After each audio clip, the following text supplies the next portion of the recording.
Hey guys, I know it's been a while since I've done any videos. There's been a lot going on recently. But I think it's about time that I return to making videos. There'll be an update video where I talk about this. But I wanted to talk about this video because this video is the big one. Sonic Movie 9 idea. So without further ado, let's get into it. Our story begins with a bunch of robbers robbing a bank. As they're running away with a lot of loot, they come into contact with Team Chaotix, who manage to take them down non-stop. Vector mentions on how things have been going great ever since their last gig. People have been starting to hire them and are not terrified. The robbers are a bit more scared of them as they think they're alien freaks, but Espio says that they're not monsters. They are peacekeepers. And Charmy agrees, but says that they're in big trouble because they stole stuff and that they're going to return it. Just then, Vector notices a white light eclipsing everything, and just as they're about to shield each other, Team Chaotix gets suddenly transported to somewhere. They notice that Earth has changed and that it's all neo lights everywhere, and futuristic, equipment, and a massive Eggman memorial. The group are confused and begin to ask questions on what's happening, but Charmy mentions that the robbers look a little different, as they've changed into badniks, and they chase after Team Chaotix. As they manage to fight them off, they seem more advanced and begin chasing them down, being very quick, until they meet them right by the main bit. And as Team Chaotix look around, they see more egg drones, buzz bombers, crab meats, and motobugs surrounding them, along with Infinite. Agent Stone notices Team Chaotix is on the radar and warns Robotnik. The Doctor doesn't think much about them, but he is willing to take them down. So he decides to send Infinite to deal with them, as the real prize is the Hedgehog. And as Eggman sits down in his throne, watching, Vector and Espio and Charmy continue to fight off badniks after another, but they just keep spawning. Vector believes that there must be some kind of trick to all this, but everything seems really real. How could this be? But then, Infinite shows up. Espio tries to kick him, but Infinite smacks him aside. He tells him that they are unwanted here in Eggman Land, and that he and all of his friends will pay the deal. Eggman then appears and mentions on the intercom that all citizens of Robotnik-topia will be destroyed. And then we get our title logo, which would be kind of a reference to almost Sonic Forces. And yeah, I think that would be really cool.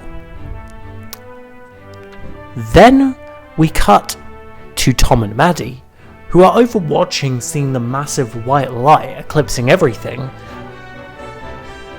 And Sonic quickly uses his super speed and manages to get half of the Green Hills population into a bunker that Tails has built, in case for an emergencies.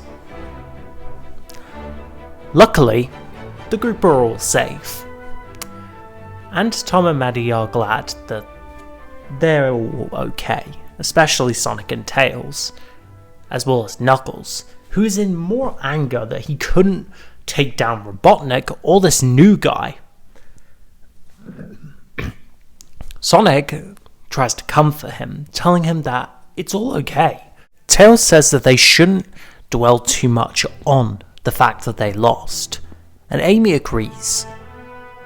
She says that she hopes that they will be able to see some of the other friends that they have, including Shadow and Rouge. Sonic says that Shadow should be fine, since he's quite powerful and strong. Knuckles is still in anger as he walks off. Just then a ring portal opens up and Shadow, Rouge and Omega come storming in. Shadow is furious with Sonic and calls him out for the fact that he didn't stop Robotnik in time, and that all of this is his fault for not being fast enough to stop any of this. Sonic, however, backs it out, saying that this was all Infinite who did all of this, and Robotnik was associated with him. But Shadow says that he doesn't take things too seriously. He's a joke, essentially. And Sonic doesn't really care, as he backs it all off, telling Shadow that, well, we're gonna need a plan if we're gonna take back the world. Robotnik has just taken over, so his defenses would be weak. Amy also agrees that they should, but they should also be careful, as Infinite was quite powerful. There was no key to beat him. Just then Wade comes in, and he wants to talk to Sonic, as something just happened with the bunker. Sonic doesn't want to talk to Wade, but Wade mentions that Knuckles just left the bunker. And Sonic comes to the conclusion that Knuckles is heading for Robotniktopia, which is Robotnik's land, or Eggman land as it's called. And the group decide to team up and to take down, to rescue Knuckles. Eggman would be looking over his new land, being amazed by it all, seeing all of his badniks building his empire, his vision of the world, before mocking his grandfather, saying that he did the unthinkable. Just then, Sonic and Tails come out of the portal, and Robotnik mocks them, calling them failures. But Sonic says he'll skip the whole back and forth banter with Robotnik. Where is Knuckles? Robotnik doesn't know what on earth he's talking about. And Tails says that he is coming here to beat him. Eggman, who's on the PVA announcement, he sends out multiple of his badniks to take care of Knuckles, who is fighting them off. And Knuckles has the Master Emerald with him, which is very surprising. When Eggman learns about the Master Emerald, he sends Metal Sonic after it, and sends Infinite to deal with the others. And Robotnik is planning something. Infinite decides to fight off the others, but Sonic gets a hold of the Master Emerald, and in an action, he transforms into Super Sonic, Knuckles transforms into Super Knuckles, and Shadow turns into Super Shadow. But Infinite, laughing at this, he warps reality a bit and makes himself powerful, and more powerful, and easily manages to overpower the super forms of them, punching them out until Sonic is left. However, just before Sonic powers down, Eggman pulls out a supersonic quill and puts it in his staff, giving him electrical powers, and then he absorbs the Master Emerald, and using its power, he turns into Super Robotnik, and decides that he is going to, he thanks Sonic for bringing the Emerald, since now he can expand his empire, as he constructs a massive Death Egg robot Sentinel. He constructs 3 of them. He then sends them out to destroy the others, and they also have all of their flaws from the first design but they've been fixed, showing Robotnik has learned from his mistakes, and is firing down to destroy. Robotnik laughs at this all, as he heads back into his throne room, with Stone looking over the monitors, with Metal Sonic sitting by his side, and Infinite resting above. In the dungeon prison area, Knuckles is locked up in one of those special gun prison cells that he can't break out of, as Eggman managed to use a lot of gun resources to his benefit. Knuckles continues to punch his way out, but with no luck. Eggman mocks him for his jokey, for the fact that he can't punch his way out, and that the more he punches, the more the power will repel back onto him.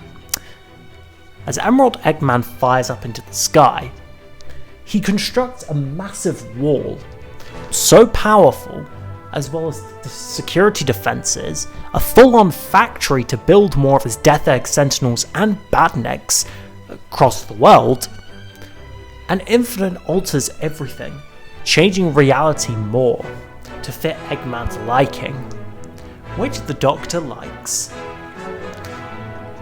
The two continue to work on this, as Sonic and his friends retreat after failing to rescue Knuckles, and clearly being defeated.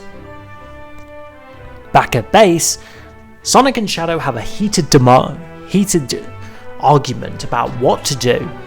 Sonic thinks that they should go back and strike harder, but Shadow says that they should be careful more, as Infinite is a lot more dangerous than they thought.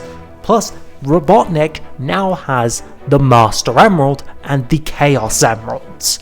Thanks to Sonic screwing up all of this, it's his fault. Sonic knows that yes, he made a mistake, but they can undo that. Shadow says that he'll undo it his way before leaving. In the prison cells of Robotniktopia, Eggman Land, we would see a bunch of humans, including mostly gun soldiers who weren't infected by the wipe, which is what has been called the reality wipe, the Infinite's thing. Knuckles is still trying to punch his way out of the cage. With him being locked up to a machine, there's no way he can actually escape. He then hears a familiar voice, someone telling him that it's no good punching, the cages are impossible. That being Dose and her 3 other friends. They were captured by Infinite as they tried to sneak in following Eggman's takeover, but they failed, and they've been locked up ever since. Infinite would stroll past them and call them traitors, before flying overwards and mocking Knuckles even more, calling him the last member of his kind, and says that it is true why he is the last member, before saying he's not here for him. He then turns to one of the prisoners and says that he needs him. The Doctor requests it. In the cell we would see Commander Walters and Captain Randall. Randall says that he's not getting Walters. Infinite doesn't care, opens the cell, traps Randall in a cube, and pulls Walters out, with Metal Sonic dragging Walters' body. As they would take him to a very special area in the prison. They take him into one of Robotnik's main buildings. And as he's placed in a sort of cell, he's looking around, seeing all this kind of big machinery. He begins to wonder, what even is all of this? As he tries to unscrew one of the screws that looks quite loose, he is then interrupted by Robotnik, who's in his Emperor design. And Walters mocks Robotnik for his look and says that he'll never win and that it's over. That Gunn is still alive To which Robotnik simply replies, "You sure about that?" "Stone, how are we looking with the deleting files?" "All looking good, sir." As Stone begins to delete all of the files that Gunn owns, including one of military weapons and blueprints, which he now stores into Robotnik's folder, as well as deleting all the hard evidence against Robotnik, and in general all hard copy evidence, before constructing a perfect robot for Walters. Eggman introduces the machine. He calls it the Robotization, Inc. This machine can turn humans into robots. Walters says that he's insane. That will never work. Even as a great scientist like him, the science is impossible. And Robotnik says, "The impossible is always possible, and I make the impossible possible, because I am Dr. Robotnik." Before turning away, Robotnik elbows Stone before typing in, saying that he plans to do this one himself, and that he's never really figured out how to do it for animals yet, but is figuring out just to do it with humans as prototypes. He tells Stone about how the final touches are being added, and Stone says that the final touches have been added. Walters begs Robotnik to let him out, and that he will pay for this. But Robotnik simply doesn't care, mocking him by saying, "Look who's in charge now." And then Robotnik laughs maniacally, saying, "All these years, you've treated me like garbage." Just then, Walters asks, "Have some compassion." And Robotnik simply says, "Compassion? Where were those when I was a kid? I was an orphan. And where was I during that? People of this planet rejected me." Before then, Robotnik grabs the quill and electrocutes Walters, knocking him out. He then turns to Agent Stone and tells him to turn on the machine. Stone agrees. Before turning back to the Robotization machine, Stone manages to upload the final parts to the machine. As he says, "It's coming along, Doctor. In just no less than five seconds, you'll have a new Batnik. 5, 4, 3, 2, 1. And Walters is turned into a Batnik. Just then, Robotnik lets him out, and he asks to clean out the bin. And the robot does its job. Walters as a Batnik is brilliant. Robotnik now has an army of Batniks. He can turn from humans to Batniks. Perfect. Back with Sonic, Tails, and Amy, they would be sort of out of luck. Tails would be trying working on a gadget that could maybe overthrow Robotnik's, but he still hasn't come to a good idea. Amy's practicing while swinging her hammer at some test dummies, but Sonic, he's out of luck. Just then a ring portal opens up, and Silver and Blaze come into the equation. So Silver asks, "Do you need any help?" And Sonic is glad to see Blaze. Amy's a bit confused, and yeah, they recognize Silver. Seems that all hope is not lost.